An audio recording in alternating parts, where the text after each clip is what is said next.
സാങ്കേതിക വിദ്യയുടെ വികാസം വലിയ തോതിൽ വർദ്ധിച്ചുകൊണ്ടിരിക്കുന്ന ഒരു കാലമാണ്.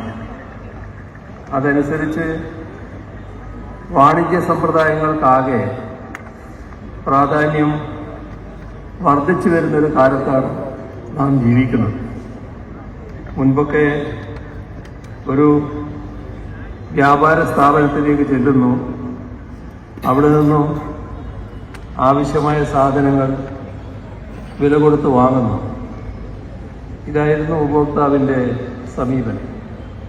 എന്നാൽ ഇന്ന് ആ നിലയിൽ നിന്നും ഉപഭോക്താവും വിപണിയും എല്ലാം മാറിയിരിക്കുകയാണ്. ഇന്നൊരൊറ്റ ക്ലിക്കിൽ നമ്മുടെ വീട്ടുപടിക്കൽ സാധനങ്ങൾ എത്തിച്ചേരും.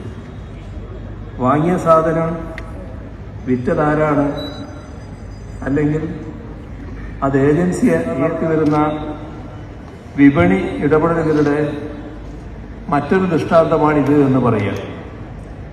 വിതരണക്കാരുടെ ശൃംഖല സൃഷ്ടിച്ച് ഉൽപ്പന്നങ്ങളും സേവനങ്ങളും നേരിട്ട് ഉപഭോക്താക്കളിൽ എത്തിക്കുന്ന രീതിയാണല്ലോ ഡയറക്റ്റ് സെല്ലിംഗ്.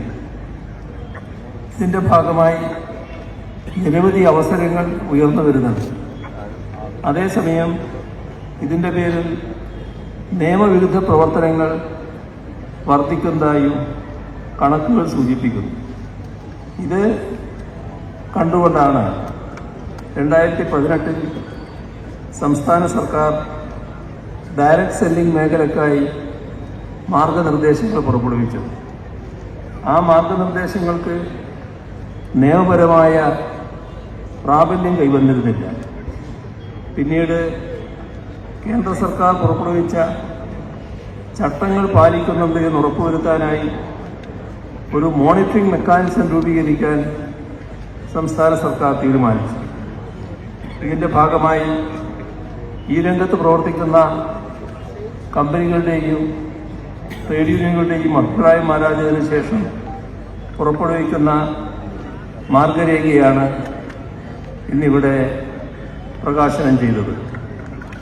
ഉപഭോക്താക്കൾക്ക് ഈ രംഗത്ത് പ്രവർത്തിക്കുന്ന അംഗീകൃത കമ്പനികൾ ഏതൊക്കെയാണെന്ന് മനസ്സിലാക്കാൻ സാധിക്കും. ഒരു പരിധിവരെ തട്ടിപ്പുകൾ തടയുന്നതിന് ഈ സംവിധാനം ഉപകാരപ്രദമാകും. സംരംഭകരുടെ വിശ്വാസ്യത ഉറപ്പുവരുത്തുന്നതിനും ഉപഭോക്താക്കളുടെ അവകാശങ്ങൾ സംരക്ഷിക്കുന്നതിനുമുള്ള ഇടപെടലുകളാണ് ഇവയെല്ലാം. ഏതെങ്കിലും തരത്തിൽ വാണിജ്യ സ്ഥാപനങ്ങൾക്കോ സംരംഭങ്ങൾക്കോ തടയിടുന്നവയല്ല ഇവയൊന്നും.